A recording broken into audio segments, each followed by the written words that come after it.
Salut à tous, c'est encore moi, bienvenue dans cette partie 2 sur les origines des Pokémon Acier. Si vous n'avez pas vu la première partie, c'est pas grave, mais je vous inviterai pas à mon anniversaire. Dans cette seconde partie, on va reprendre à partir de la 6ème génération, et on a du boulot, donc on va commencer sans plus tarder. On va reprendre là où on s'était quitté avec la 6ème génération, où on retrouve Monorpal, Dimoclès et Exagide. Le nom de Monorpal vient d'empaler en français, déguisé et tranchant en anglais et de poignarder en japonais. Bon, ce qui est sûr, c'est que c'est une épée. Dimoclès vient de l'épée de Damoclès. En anglais, c'est double lame, et en japonais, on a coupé et tranché. Enfin, Exagide vient d'Excalibur et d'Égide, dans la langue de Caris, mais aussi de couper tailladé en anglais et en japonais. On va essayer d'aller un peu plus loin que c'est des épées, et les épées sont en acier. Ces Pokémon sont basés sur le principe de l'épée consciente. Les guerriers japonais, et plus particulièrement les samouraïs et les bushi, étaient tenus de suivre un code de principes moraux, appelé le Bushido, reposant sur 7 vertus: honnêteté, courage, bonté, respect, sincérité, honneur et loyauté. Par exemple, il permettait au guerrier ayant échoué à défendre son honneur de le regagner en s'ouvrant le ventre avec son sabre. Voilà, l'intérieur de son corps est répandu sur le sol, mais il est honorable. Bref, je divague. Selon le Bushido, un katana serait capable de posséder l'âme d'un samouraï et d'agir de son propre gré au cours d'un combat.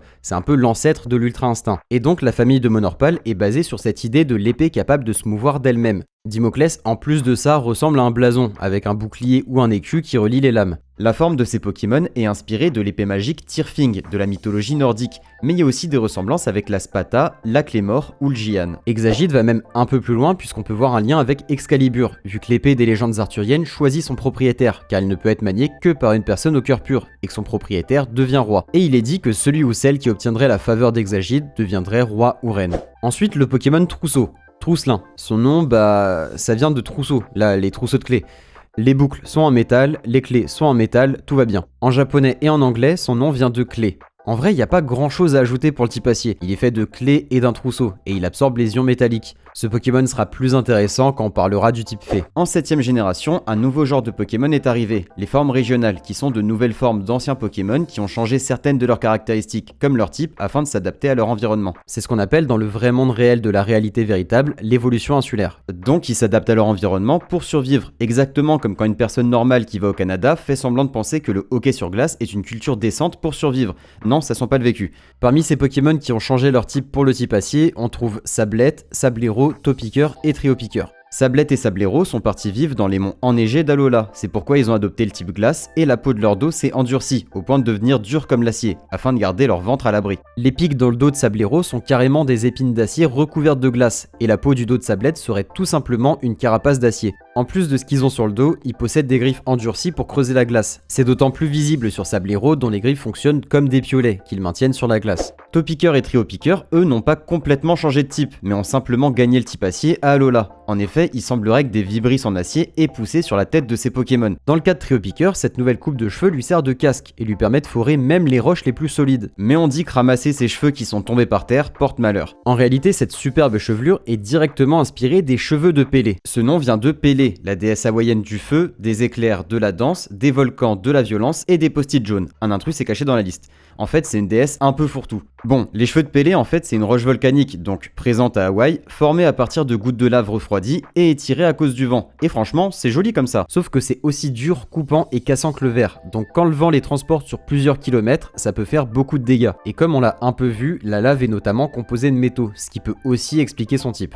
Bon, en soi, sa coupe de cheveux peut aussi être une référence à l'image des surfeurs dans la culture populaire, vu qu'Hawaï est un spot de surf très prisé. Après, Togedemaru, son nom veut littéralement dire rond avec des épines en japonais. En soi, il n'y a pas grand chose qui justifie son type acier, mis à part le fait que sa longue épine dorsale lui serve de paratonnerre, et qu'un paratonnerre est fait de plusieurs métaux, comme le fer et le cuivre. Il y a aussi le fait qu'il est inspiré du hérisson commun, ou des érétisontidés, comme le porc-épic, qui sont des animaux utilisant leur pic afin de leur procurer une défense quasi impénétrable, ce qui peut être en corrélation avec le type acier. Bon, on passe à Solgaleo, et on va mettre Necrozma crinière du couchant avec, puisque s'il est de type acier, c'est parce que Solgaleo l'est aussi.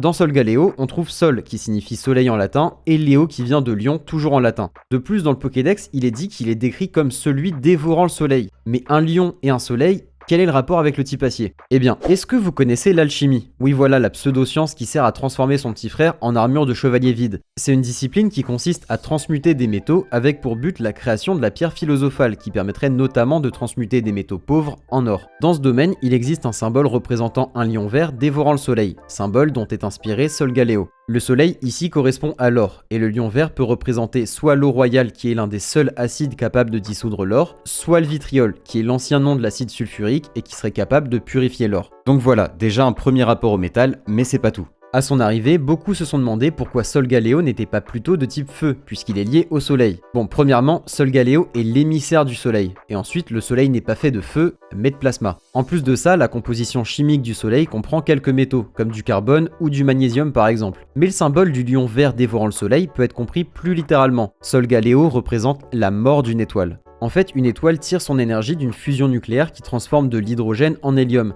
Sauf que quand cette étoile vient à manquer de combustible, donc d'hydrogène, elle se met à fusionner de l'hélium. Et quand celui-ci s'épuise, le carbone et l'hydrogène fusionnent pour former du fer, ce qui conduit à la mort de l'étoile puisqu'elle ne peut plus soutenir ses couches supérieures, ce qui engendre un effondrement gravitationnel et donc une supernova. Sol Galeo représenterait donc ce fer qui détruit le cœur des étoiles. Bon, il y a aussi le tigre blanc de l'Ouest qui est un des symboles et des gardiens des 4 orients, soit des 4 points cardinaux et qui est associé au métal. On arrive aux ultra-chimères, il y en a 3 qui ont le type acier. Bamboiselle, Katagami et Amahama. En japonais, le nom de Bamboiselle vient de acier et Kaguya, on reviendra là-dessus plus tard. Katagami vient de katana et d'origami en français, et d'épée en japonais. Et Amahama vient de... ama. Bref, aucun rapport avec le type acier. Les ultrachimères sont basés sur les espèces invasives et néfastes pour leur environnement, comme le moustique pour Mouscoto. Bamboiselle est inspiré du bambou, qui est une plante qui se multiplie trop rapidement et qui contribue à la déforestation en remplaçant d'autres plantes. Pour Katagami, c'est moins évident. Le fait qu'il soit fait de papier pourrait venir des déchets humains qui ravagent l'environnement. Après, il peut lui aussi représenter les plantes invasives, comme Bamboiselle, ou alors certains avancent qu'il serait un Pokémon extraterrestre. Et dans la culture populaire, les méchants extraterrestres essaient bien souvent d'envahir la Terre. Bref, si vous avez une idée pour Katagami, je suis preneur. Et Amahama, lui, représente les constructions humaines qui détruisent des habitats et peuvent ravager l'environnement.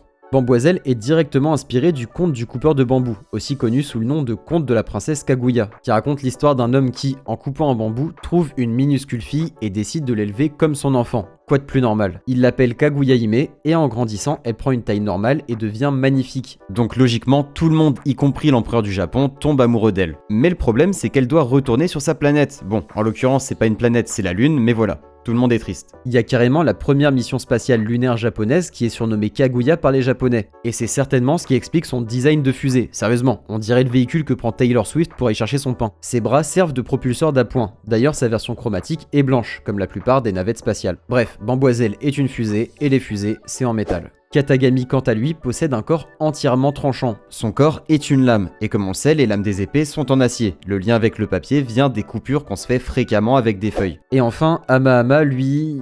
c'est compliqué, j'avoue que j'ai pas trouvé grand chose. Il y en a qui pensent que comme c'est le 9ème Pokémon le plus lent, il a eu le type acier pour avoir une gyroballe dévastatrice. Parce qu'en vrai, si on se fie à ses descriptions du Pokédex, il serait composé de plusieurs entités, ce qui le rapproche de certains yokai, comme le Moku Mokuren, un yokai qui apparaît dans les murs et le sol lorsqu'une habitation n'est pas assez entretenue. Du coup, il y a des yeux fantomatiques qui apparaissent. On peut aussi voir une ressemblance avec le Nurikabe, un esprit qui prend la forme d'un mur qu'il est impossible de contourner, puisqu'il peut s'étirer à volonté, certainement le plus flippant d'entre tous. Mais bon, je suis pas murophobe. Bref, c'est étrange qu'il ait pas plutôt le type spectre. Après, on peut toujours se dire qu'il est fait de briques, les briques c'est de l'argile, et parfois dans l'argile on peut trouver des métaux, mais je suis pas convaincu. Magearna, le Pokémon artificiel. Son nom vient de Machina, donc machine en latin, et de Gear, donc engrenage en anglais.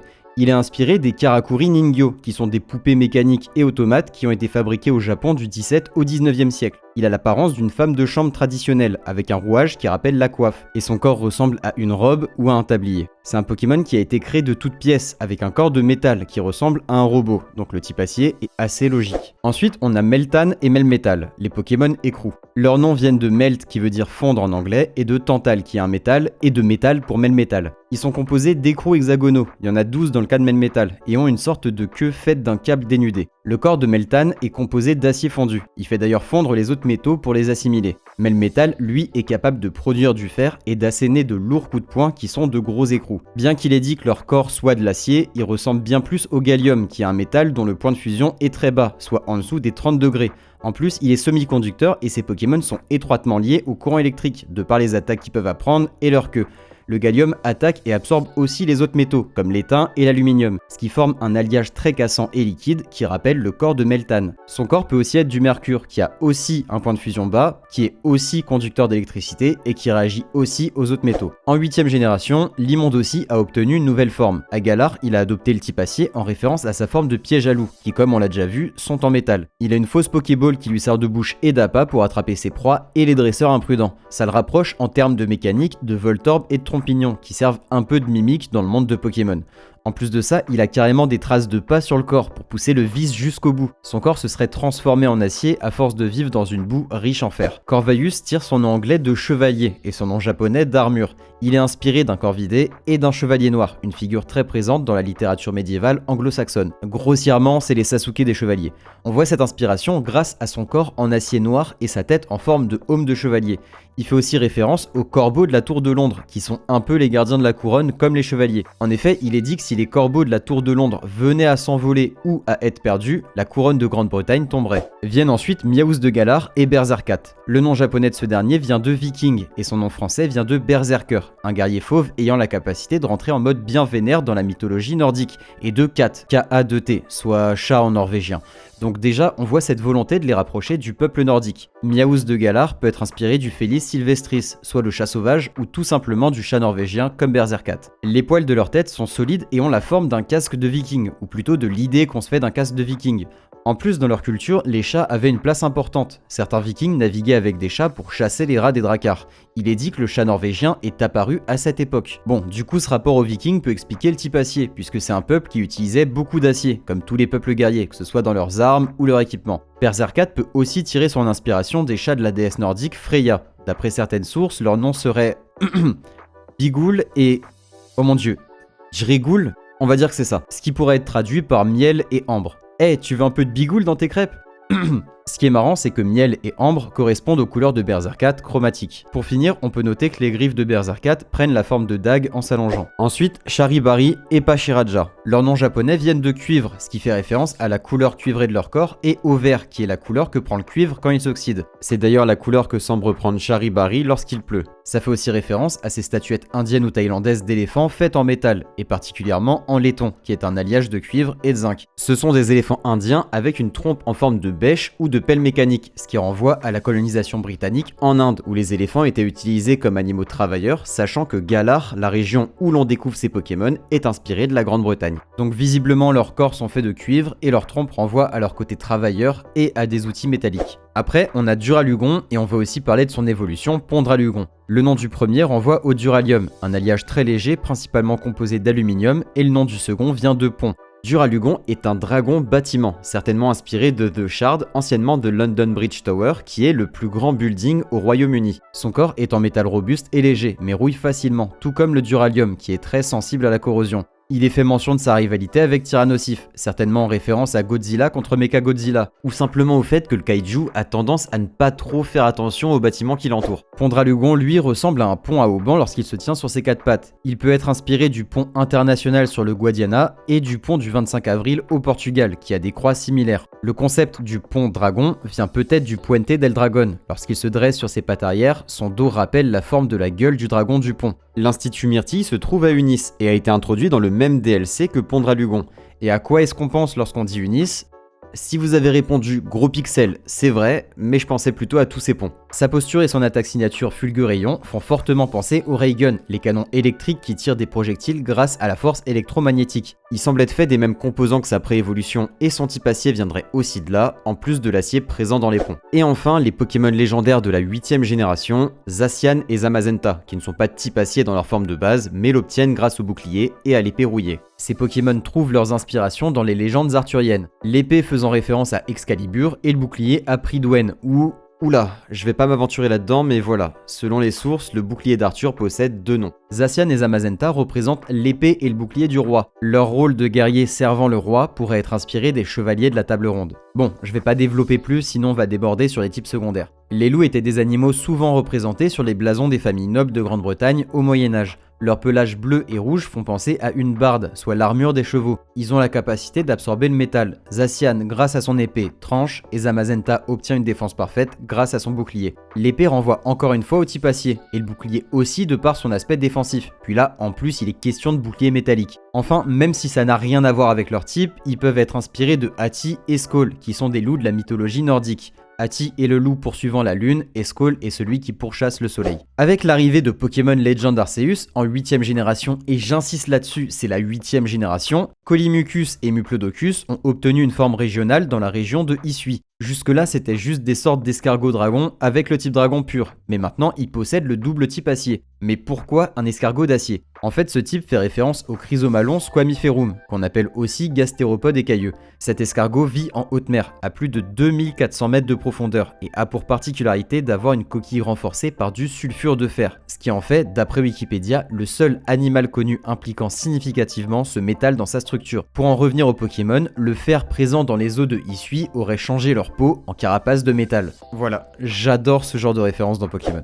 Le premier Pokémon acier de la 9ème génération, Fer de terre. Bon, lui déjà, il y a fer dans son nom, et ensuite il a une sorte de colle de métal. Il est inspiré d'un ver de terre, bon, là c'est évident, et des métros ou des trains souterrains, avec quand ses bras sont rangés, ces cercles bleus qui rappellent les fenêtres des wagons. Il se nourrit du fer contenu dans le sol pour renforcer son corps de métal. Ces sortes de bras peuvent être inspirés des parapodes présents chez les polychètes. Waouh, comment il est trop mignon. Après, on a Vromby et Vrombotor, les Pokémon monocylindres et polycylindres. Le nom français de Vromby vient du verbe vrombir, soit le bruit que fait un moteur. Et son nom japonais vient de Buroro, soit l'onomatopée du bruit du moteur. Ouais, c'est chelou un japonais, je sais. Le nom de Vrombotor, lui, vient de vrombir et de moteur. Et c'est toujours le même délire pour les japonais, en ajoutant vroom. Ils sont inspirés d'un yokai, le Tsukumogami. C'est un objet qui prend vie après son 100e anniversaire. Dans leur cas, ce sont des moteurs vivants. Vromby est un moteur à combustible interne monocylindre. J'ai aucune idée de ce que je viens de dire. Et Vrombotor est un moteur à combustible interne multicylindre, soit les gros moteurs. En plus de ça, Vrombotor ressemble à une voiture, donc tout ça, moteur et voiture, c'est en métal. Ce dernier tire aussi son inspiration de l'Oboro Guruma, un autre yokai qui a la forme d'un chariot avec une tête flippante, qu'on peut retrouver garé devant chez nous. Heureusement qu'on trouve ces trucs qu'au Japon. Le corps de ces Pokémon est littéralement en acier, donc ça va pour les explications. Pour finir, on peut noter la ressemblance de Vrombotor sous sa forme Star Mobile avec les Dekotora, les camions des PAMP au Japon. On continue avec Gros Mago. Son nom vient de Mago en français, de Doré en anglais et de Surf et Riche en japonais. Son apparence fait référence au fromage trop rigolo, mais surtout couplé à sa 1000e place dans le Pokédex national, ça fait référence aux statuettes en or remises pour récompenser certaines prestations, comme les records par exemple. On pense notamment aux statuettes des Oscars, une manière pour Game Freak de s'auto-congratuler pour tant de Pokémon. Son corps cylindrique fait penser aux tubes dans lesquels sont emballées les pièces de monnaie, puisque son corps est composé de 1000 pièces, en plus d'être un lingot d'or évidemment. Il ressemble aussi au danseur des vents, là ces trucs gonflables qui bougent dans tous les sens, mais bon, ça n'a rien à voir avec le type acier. Et pour rester dans ce qui a rien à voir, il est aussi inspiré des surfeurs avec sa planche et ses dreads. Enfin, il peut trouver son origine dans le mythe de l'Eldorado, la dorade en français. Non, pas du tout, ça veut dire doré. Il y a aussi le peuple Muisca en Amérique latine qui avait pour rituel de mettre leurs dirigeants sur un radeau, lui-même sur un lac, et de les couvrir d'or, avant qu'ils ne plongent dans le lac pour se laver de l'or. La planche de Gros Mago pouvant rappeler le radeau. Ah, et aussi, il a le coffre de Mordudor à la ceinture. Voilà. On arrive à la dernière famille de cette vidéo, Forgerette, Forgella et Forgelina, les Pokémon Forge et Marteau. Leur nom venant de Forge en français, Bricoleur en anglais et Marteau en japonais, ce sont des créatures folkloriques, comme les elfes, les farfadets, les lutins ou les dauphins, avec un marteau plus ou moins gros suivant le stade évolutif. Inutile de préciser que le type acier est justifié par le marteau. Parmi les créatures folkloriques qui peuvent incarner, on trouve les nains. Les nains du folklore. Ces créatures sont souvent étroitement liées à la forge et à la métallurgie. Forgerette frappe des copeaux de métal afin de fabriquer son marteau. Forgella vit dans un tas de ferraille et rassemble le métal nécessaire à la confection de son marteau, et Forgelina possède un marteau de plus de 100 kg et attaque les Pokémon acier volants. Ce qui rappelle les Gremlins qui, avant d'être les créatures d'un superbe film, sont des monstres originaires d'une légende de l'aviation britannique qui, pendant la Seconde Guerre mondiale, justifiaient les problèmes techniques de leurs avions par la présence de Gremlins. Donc suivant cette légende, les Gremlins attaquent les véhicules volants en métal, ici les avions, comme Forgelina attaque les Pokémon volants en acier, les Corvus. En plus d'avoir une ressemblance certaine avec un champion de League of Legends. Et enfin le dernier Pokémon de cette vidéo, le Pokémon Paradoxe, Roue de Fer, le Donphan du futur. C'est un éléphant robotique avec des néons, donc en métal. Quand il se met en boule, il ressemble à un pneu, voire aux chenilles d'un tank, en plus de lui-même ressembler à un tank, et même carrément à une machine de guerre futuriste. Dans cette position, il fait aussi penser aux machines à roues robotisées présentes dans la science-fiction. Enfin, on peut aussi voir une référence aux éléphants de guerre qui ont servi au cours de l'histoire, mais avec des améliorations. Bon voilà, on en a enfin terminé avec cette partie 2 sur les Pokémonaciers. Comme d'habitude, j'espère que ça vous a plu et appris des choses. Moi de mon côté, j'ai adoré faire cette vidéo et surtout les recherches. Encore une fois, un énorme merci pour votre soutien. J'essaie de revenir très vite avec 25 faits sur les versions Soleil et Lune. Sur ce, je vous dis à la prochaine. Ciao!